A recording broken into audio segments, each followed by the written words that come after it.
प्रशासकीय कामकाजातील गतिमानता आणि पारदर्शकता यावी या उद्देशातून ठाणे महापालिकेनं राज्य शासनाच्या आदेशानुसार ई-ऑफिस प्रणाली 2.5 महिन्यापूर्वी लागू केली आहे। मात्र या प्रणालीद्वारे कामकाज करण्यासाठी अनेक अधिकाऱ्यांकडे संगणक उपलब्ध नसून त्यांना कार्यालयातील इतरांच्या संगणकांचा किंवा स्वमालकीच्या लॅपटॉपचा वापर करावा लागतोय।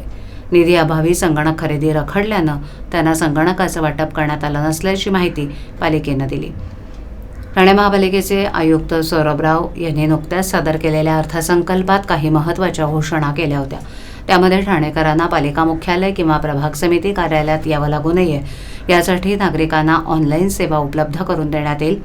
ठाणे महापालिकेच्या कारभारात गतिमानता आणि पारदर्शकता यावी यासाठी ई प्रणाली लागू करण्यात येईल अशी घोषणा केली होती।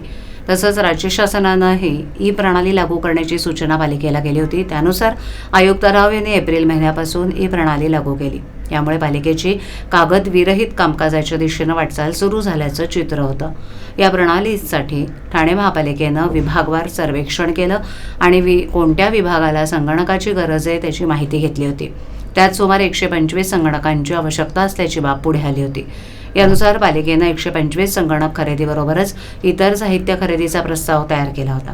1 कोटी रुपयांचा हा प्रस्ताव होता। यासाठी नियुक्त केलेल्या ठेकेदारानं 75 संगणकांचा पुरवठा करून त्याचे 48 लाखाचं देयक जमा केलं। मात्र ते देयक अद्याप मिळालेलं नसल्यामुळे ठेकेदारांना पुढील संगणकाचा पुरवठा केलेला नाही।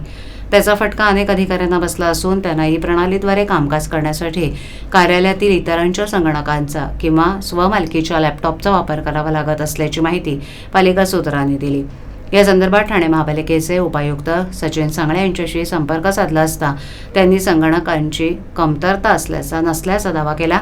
एखाद्या विभागात जरी संगणक कमी असले तरी तेथील इतर संगणकांवर कामकाज सुरू असून संगणक अपग्रेड करण्याचं काम सुरू आहे असं त्यांनी सांगितलं।